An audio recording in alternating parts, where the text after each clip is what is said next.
Welcome on a new video of 5x6 chess. You need to check it out. Size does matter, because this variation shows so much more about tactics and principles you need to be aware of.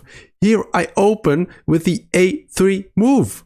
Normally you don't want to really open on the side of the board, because you want to open in the center, but here it makes much more sense because the pawns can only move one square at a time, and I wanted to see what my opponent was up to. My opponent plays the move b6. Not sure if that's such a good idea, because I can immediately already make use of my early a3 move and create room for my rook and already pin this pawn. So my opponent cannot take back like this, because then I win the rook. So my opponent takes back like this, and I play the beautiful move b3, keeping an eye on this pin and the a5 pawn right away, and also making room for the bishop to get very active. And this pawn also helps a lot with the defense here. Here a6, my opponent wants to get rid of all this stuff on the a file right away. Maybe it's a smart idea, maybe not, because after takes, his knight is actually pinned. And well, next of course he wants to move his bishop here and get some pressure on this diagonal. But as long as that's not the case, I must play active moves. And I played a horrible move here. The move c3. Attacking the pawn, I thought, okay, when your opponent has to fight against the pin, well, make sure to be active, make forcing moves. I was like, after takes, you know, I have some pressure on the knight, but there's a beautiful move here for my opponent. And we didn't see this move at all. This is brilliancy. Boom! The knight takes the pawn, giving up the rook. So if I take, then my queen hangs. And the bishop prevents my rook from taking the queen and the king. So I'm completely lost in this position. ChessXplainer, you're such a noob. But my opponent didn't see that and went for the defense of the rook. Both the queen and the bishop now guard the rook. Then here, queen to b3. Finally, get rid of this idea, right? Because now if he would take, I can simply take here. My queen is not under attack and I attack his queen. So lucky me. And I put pressure on this file as well, as this pawn cannot take because then the bishop hangs. Well, still, he can take here and he gets some activity, but I'm definitely up in position. So my opponent decides to develop the queen, but now I can simply win the pawn. My opponent takes the queen and I take back, and look at this position. I have a great passed pawn over here. But at the same time, my pieces are not developed yet, while my opponent's pieces are already in the game. But since it's a smaller chessboard, I can develop my pieces way faster than on an 8x8 chessboard. But then the question is, what is the best next move to make? That is what I'm currently thinking on, and you always should think in your opponent's time as well. Here, my opponent plays the move rook to c8, question mark. My opponent wants to keep pressure on the bishop here, which seems very logical, but he simply overlooked my plan. Well, if I were to play a random move like rook here, this is a checkmate, but of course I'm not gonna do that. And he forgot my plan, because now I play my knight here. I defend the bishop and I attack the bishop right away. And now my opponent has to make a choice. Where is the bishop going to? Because he cannot really defend it. Well, you can defend it after this move, but then after takes, I'm a bishop and a pawn up. This should be clearly winning for me. So what should my opponent do then? Well, if you go here, then I have this fork. After takes. The rook is under attack. My knight is good. Will maybe come back. I have a good position as well. So instead, my opponent goes for bishop to c6. The only other move, as the bishop doesn't have a whole lot of squares. But then you think, okay, there's an X-ray attack here on the knight. What if I take? Well, then you forgot the back rank checkmate, because this is a checkmate and my opponent wins. Checkmate!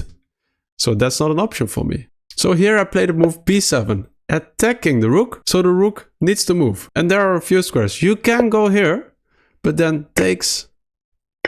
And now I can pick up the knight, because the rook is not attacking my bishop anymore. So that's likely what my opponent saw and decided to move the rook up. But now letting go of this square. But at the same time, this square is defended. So if I promote, my opponent can simply take my queen. My best move would have been to take the bishop. And when my opponent takes back, well, I am eyeing on this knight. And the knight is only defended by the rook. So can I remove the defender? Yes, I can. If I play this move, the rook can go here, but then I can simply attack it. And there's one more square left to defend it, and then I can attack it again. And here, taking is not an option, because now I have the back rank checkmate. So the rook has to take the pawn, and now I can take. And there's no back rank checkmate anymore, because after check, I can simply escape here. And this should be winning for me. But instead, here I played rook to b1, getting my rook behind the passed pawn, which is normally in the end game and in the middle game a very straightforward principle to do. Put your rook behind a passed pawn and push it forward. I'm defending the pawn now also twice, so my opponent can't take either. Because here I can simply take with the knight, and this is winning for me. Here my opponent should have played knight to b6. Put the knight in front of the passed pawn, which is a middle game principle. And now my pawn cannot move forward, and it's very hard for me to get rid of the knight. But here I can move my pawn forward, and the bishop can only go here. But at the same time, my rook is tied down to the defense of this bishop. So this doesn't work. So I need to go here, and then the bishop can go back again. Instead, my opponent played the move d4, and this gives up all opportunities for a winning position. Because now I have a forcing sequence. I could promote right away, but let's get rid of one of the pieces first. So I took the bishop, and after the rook took back, I went for the check. And here is very important, I will take the knight with a checkmate, because the king is in check. So the king has to move first. And now I have time to protect my bishop. And maybe this seems like a clear-cut win, but it's not. As this bishop is on the wrong square to help this pawn promote. So I need to be very careful. And an advice for black here is to keep the rooks on the board, as then you can pose me a lot of troubles. But my opponent, he offered the rook trade right away, which you shouldn't do. Horrible idea. Here I took the rook, and my opponent took take, and I finished this in a beautiful way in a few moves, so you need to keep on watching. I bring in the king, which is very important in the endgame. Bring your king, because the king is also an attacking piece. And I need to get this king away from his pawns. Here I'm moving the king even further, taking away squares from my opponent's king. My opponent goes here, check, taking away more squares from my opponent's king. So now I bring my king forward. Maybe even going here. And at some point, maybe the king has to go back. But here the king went to this square. Do you see a great move now for white? Checkmate into a forced checkmate into. Yes, brilliant move. Look at this. You're thinking maybe that this is a stalemate because black cannot move.